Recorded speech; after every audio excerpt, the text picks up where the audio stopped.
I'm John Gatewood, founder and CEO of Gatewood Wealth Solutions, where we are on a mission to help individuals and families become and remain financially self-reliant.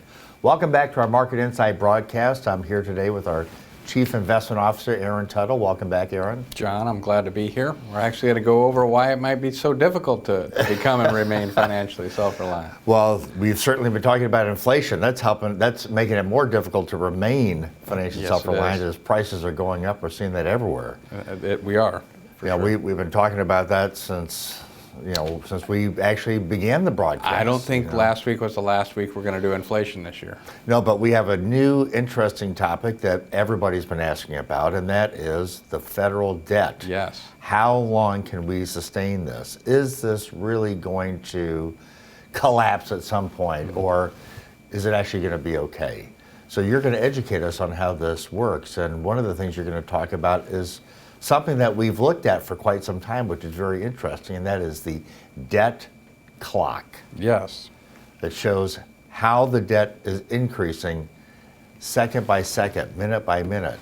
It's going to be very interesting to go through this. Eventually we'll have the slide move forward so we can look at the debt clock. Well, maybe we're doing this by hand until it comes in. There we go. There it is. Okay, the debt clock. Maybe somebody hacked our remote, not just the beef, right? The Russians are everywhere. They are. So this is looking at the debt clock from 2000. So we're going to compare 2000 to 2021. Why 2000? Well, one, it's the beginning of the century, and two, it was also a time where we had a surplus. Or at least what was pushed out as a surplus. So that was the last time we had a surplus. About the only time, too. It could be the only time. One a century, maybe? So then we're going to compare it with 2021. So this was, as of yesterday, on these numbers, early morning. So that number has gotten a lot bigger since then. At least if we were talking about money that we have, I guess whenever relative, it's just a small daily change. But before we do that, let's kind of review what's happened since then. So we were at 281 million in population in 2000, and we're now at 333. That's an 18% increase. The workforce has gone from 103 million to 125, 126 million. So that's a 21% increase. So your workforce has grown faster than the population. Yes, and the reason is because we've gotten a little bit younger, with the millennials being a large part of the population. The baby boomers were big, and it was overweighted towards the baby boomers, but the millennials is actually a bigger generation. Gotcha. So there are actually more, we've grown worker individuals in our population at a faster rate than we have population, just because of the aging effect. And then if we look at CPI, because that's important, we're looking at money over time. During that time, $169 is now, or a basket of goods at $169 would now cost you $266.83. And I think they shop at different places, because I feel like I've lost more value on my... it costs more than that. Yes, that my bill has gone up more than 58%. I guess I'm older with a family, though, so I can't live on the shoestring income that I think definitely received in the Marine Corps, because it was a shoestring income. So we can look there and see those changes from 2000. And then if we look at that debt clock now, the greens are things that are coming in, so it's revenue. Okay. So U.S. GDP would be a green. And we can see it's at $22.1 trillion for GDP. And if we look at the federal tax revenue, they now are bringing in $3.4 trillion, and they actually break it out on income tax, the payroll tax, corporate tax, and what's new in 2021 versus 2000 is there's now a tariff tax that we can include. So then when we're comparing it, we can see that the GDP is now at 22 trillion, where it was at 9.5 trillion in 2000. So it's doubled. So that's a 131% increase. Now remember, the workforce is 21% bigger, and we've talked about the things that grow GDP, workforce, technology, are components to that, but you also have inflation. So if we were to add 21% increase in workforce and 58% increase in the inflation, basically 80% would be just the normal GDP, or the same economy, basically. And then if we look at tax revenue, we have 78% for the revenue receipts as an increase. So 1.9 trillion for government revenue in 2000. Remember, there was a surplus, and now we're at $3.4 trillion in revenue, and we're certainly spending more of that. And then if we look at the different breakouts, so income tax, 83% increase, so there's been more revenue from income tax than there was before. Payroll tax, 108% increase. That's a lot. Remember, we only have a 21% increase in workers and a 58% in inflation, so that's growing at a faster rate than population and inflation. And then if we look at corporate tax revenue, it's increased 7%. And remember, we got the tariff revenue, but that wasn't there, so that's a math formula that doesn't work for trying to derive a percentage. When I'm looking at these numbers, the corporate tax revenue is so small, 214 billion versus almost 3 trillion between just income tax and payroll tax. So in 2000, corporate tax made up 10% of the revenue receipts, where today it makes up 6%. Of revenue receipts. One, that revenue amount number has grown a lot, but you can see that the corporate tax has basically stayed the same. And that makes sense if we start thinking about recent tax law changes, right, where we favored taxing income over corporations. The corporate tax, remember, it was net neutral for the Trump tax cut. I don't like calling it a tax cut. It's just reshifting the burden. And that burden was shifted away from corporations to make them more globally competitive and towards personal income, where you lost a lot of deductions. So that was a change. And we can see that here in the math for sure. Now, the reason they do that is because if you're at Medtronic, you're down in Memphis, there's no reason that you can't move your headquarters to Ireland and go with a lower corporate tax.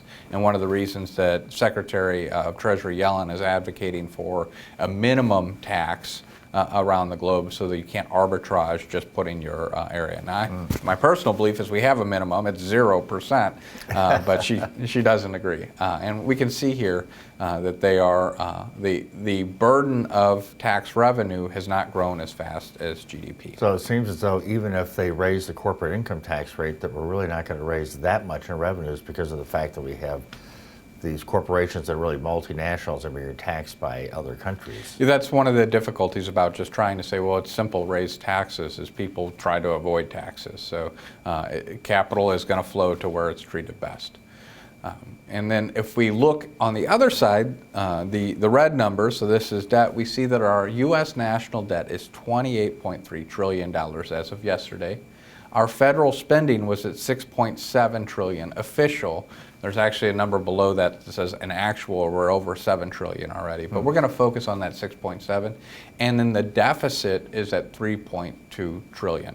Now this, I know we have a $6 trillion budget proposed by Biden, but this does not include that yet. Okay. So remember, whenever we were going through the government increase in spending, we had mentioned that it's rarely that money comes back off. So we hit that high on spending, and it looks like the government's wanting to stay at that high with the proposed budget, because they're proposing basically where we are. So if we compare that to 2000, we can see that, yes, the GDP grew 131%. Our national debt grew almost 400%. 400%. Yes. And our government spending, and this is relative to GDP, we'll see a different number whenever we just look dollar for dollar, but it's grown 285%, because we used to have 59% of our national debt to GDP, and now it's 128%. And what used to be, we spent 20% of our GDP with federal spending, we now spend 30%. So it may be that the tax revenue has not grown as fast as GDP, but the government spending, and what in turn is deficit spending, which shows up in the debt, has exceeded the GDP growth there. And then if we look, 1.7, we had 1.9 trillion in 2000 in revenue, 1.7 in outlays. That was a $200 billion surplus, or negative 2%. So that was, and then if we start to look at all of these comparisons, remember at 80% is just standard, we see the GDP grew 131%. Tax receipts grew 78%, so below GDP, but that government spending 400 and 285% relative to GDP. Those are big numbers. So government spending has increased despite the tax revenue. What's interesting to me is when you go through the GDP formula, government spending, of course, is one of the components of that, but the GDP has not grown by as much as what the government spending has been. In fact, now if government spending is more than GDP, then where's the disconnect there? We're going to get into that because they're off-balance liabilities, and we're going to show what's actually happening here on how that affects. But that's a great point. If we break down spending, there's really 4 main categories that we need to pay attention to. 3 of them are required by law, so it doesn't matter. There's no budget to go over. The checks just have to go out. You have to pay these bills. Which ones are those? So mandatory Medicare, Medicaid, Social Security, and interest on the debt. So then the next big one would be defense, which is part of a budget. So they discuss how much they're going to spend. The rest are just a function of Medicare, liabilities. Medicaid, Social Security, interest on debt, and defense spending. And those defense those are spending, the yes. mandatory expenses. Yes. So then we're going to break out and look at those. So we're just continuing building it up. So all the numbers above this last breakout we've already looked at. So now we're looking at U.S. federal spending on the breakout. So federal spending is actually up 385% when we're not making it relative to GDP. Our Medicare expense has gone up 298% since 2000. Now remember, our population is younger with a workforce at 21% versus a population growth of only 18%. So where is Medicare going up at 298%? The baby boomers. Inflation was only at 58. So I know medical inflation's been higher, and that's part of it. The next one, Social Security, 180% increase. So that's growing. Defense spending. So one of the reasons that we had the tax cuts after 2000. So this revenue would be basically under the tax system that when Clinton was president, even though that there was an election that year, the tax code was still there.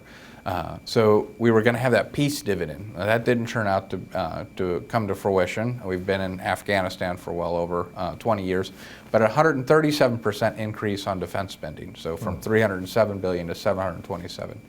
Interest on the debt. So back then we were paying 225 billion on interest. Now we're paying about 400 billion. So that's a 77% increase. So our debt increased by 400%. But the interest only by 77%. The interest expense, 77.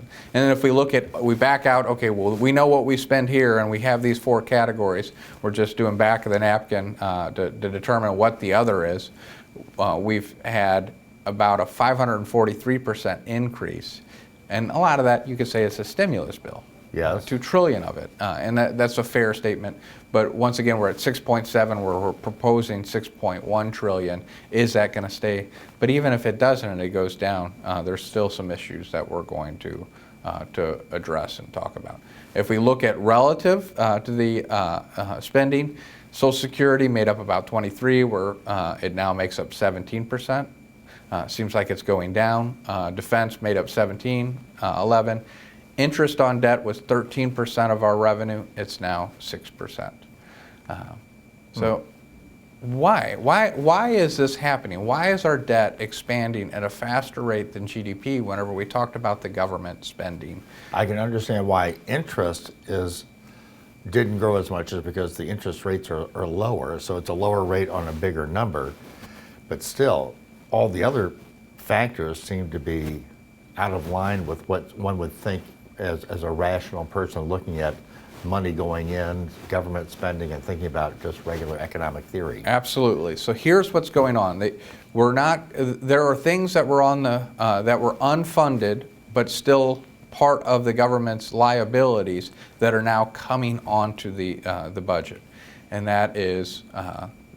Here, these unfunded, we have 148 trillion, not 30 trillion, 148 trillion of unfunded liabilities when we look at Medicare and Social Security and other liabilities. Now, if we were using GAAP accounting, generally accepted accounting principles, which are law for corporations here in the country, these would have already been on the balance sheet, and those expenses would have been accounted for.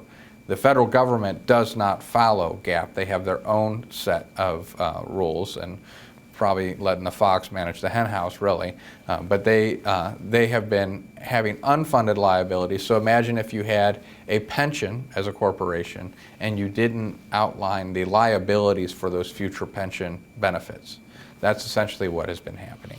What's interesting, you had on the bottom right there, it says the liability per citizen. It says $440,000. In other words, if you look at every person, not family. Every person, there is a $440,000 debt load.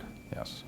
So my family of four is looking at $2 million Who's in paying debt for that right off one? the bat. So let's figure out what's going on. If we go back to 2000, we had payroll tax revenue of about $640 billion. So FICA, all that, the money that's coming from employee, employer on your payroll to go for your Social Security benefits, $640 billion.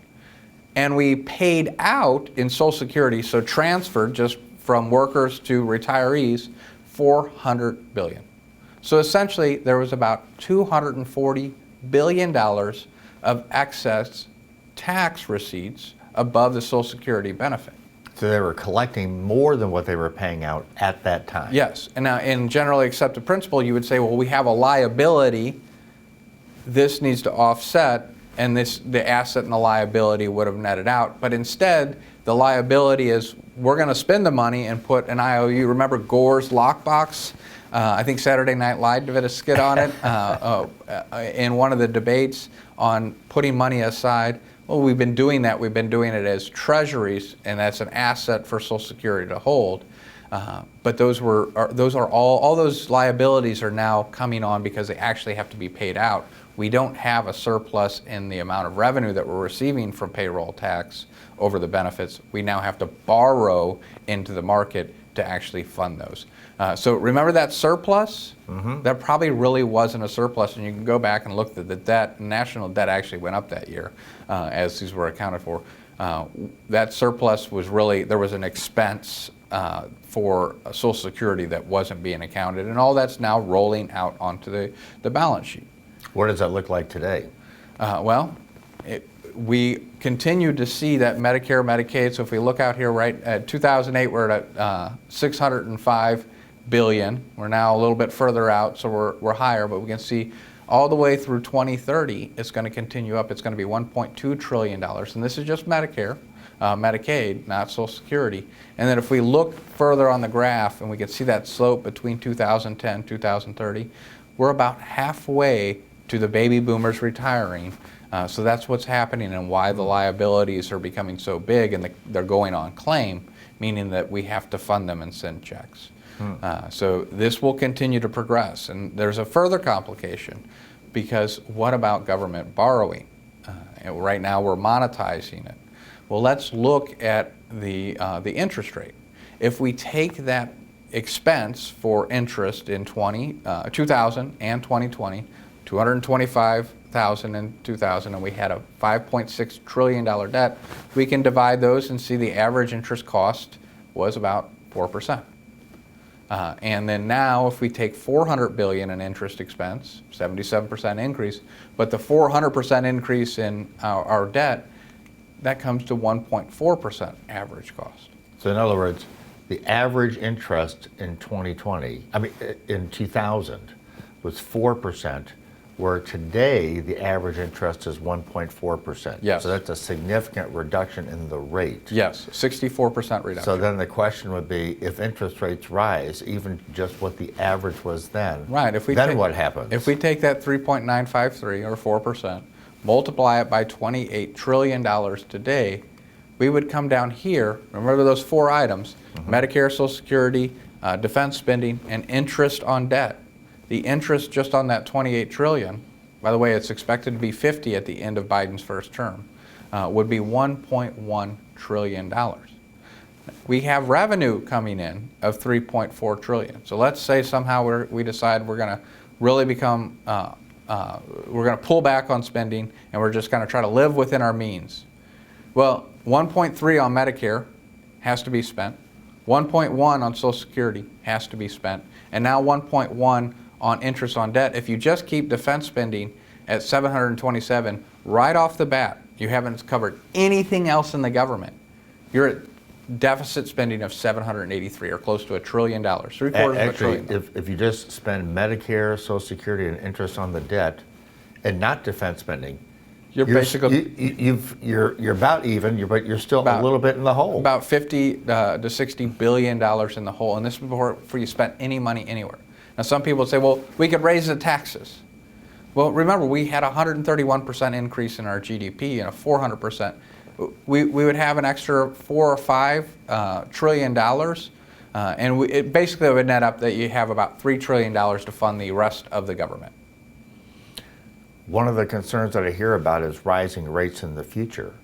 Can the government even raise rates? Well, the Fed has been monetizing the debt, and they're going to try to keep that down, because if they don't, and interest rates begin to move, they can't pay debt down. They don't have enough money, so they're only going to grow the debt at a rate, maybe a little bit slower rate, but each year you have to deficit spend just to pay the bills. So that means you're going to continue to add debt, which means that it's going to continue to choke off this. And wouldn't you think that at some point that would collapse as a system? So they're hoping to let inflation run hot so that GDP maybe catches up to the amount of debt growth. And if it's growing, let's say GDP, we're assuming 8 to 10% growth over the next year coming out of the recovery, and the debt is only, you're only paying 3 or 4%, let's say, on a lot of the long dated paper, then that's making it cheaper each year. And if you can just extend that out for a decade, long enough, right, then it maybe becomes manageable and GDP grows. So does that mean that we all become poorer and poorer because of inflation? Well, so it would mean that the people that are deriving income and don't have sufficient assets, then it's that income that is affected. People that have assets will benefit from this, but people that don't have assets are going to be hurt by this? Is that what you're saying? So yes, they will. People with assets will do better than people with just income, for sure. But remember, if you increase the taxes, and part of the reason that the assets went up is inflation, and you're taxed on that, you have to give some of your principal to the government. So you may be better, but not as good as what it could be. So there are problems, and as you started, you mentioned at the beginning of the call, just increasing taxes doesn't mean you'll get dollar for dollar on that revenue. People start to change their behavior. Have we been in this situation before? We were in this situation coming out of, maybe not as dire, but coming out of World War I, or World War II, we did have a similar thing where we did massive spending on defense spending, and Eisenhower actually did a lot of changes and made it more free market, and we were also on a gold standard. So it's different, but we have been in situations like this. But you solve these situations through inflation. The risk is that these things start to run away and they can't get a hold of it, and you either have to do a bankruptcy and just default on the debt, or you could lose the currency, which is a bigger problem really than defaulting on debt. So one of the challenges that our clients are going to have, and our listeners, and what we're going to be helping with, is how to understand, where do I put my money? What assets am I going to need to hold as these things start to unfold? I suppose that's one of the things that we're working towards on the investment committee. Yeah, we are working towards that. So one thing that we talk about, inflation risk is high. At least at the moment, inflation is certainly here. Whether it's going to be here for a couple of quarters or it's just a supply chain disruption is yet to be seen. But you favor equities over fixed income. That doesn't mean that equities are going to do great during an inflationary environment. They're just going to do much better than bonds. Commodities tend to hold up well. We've added them.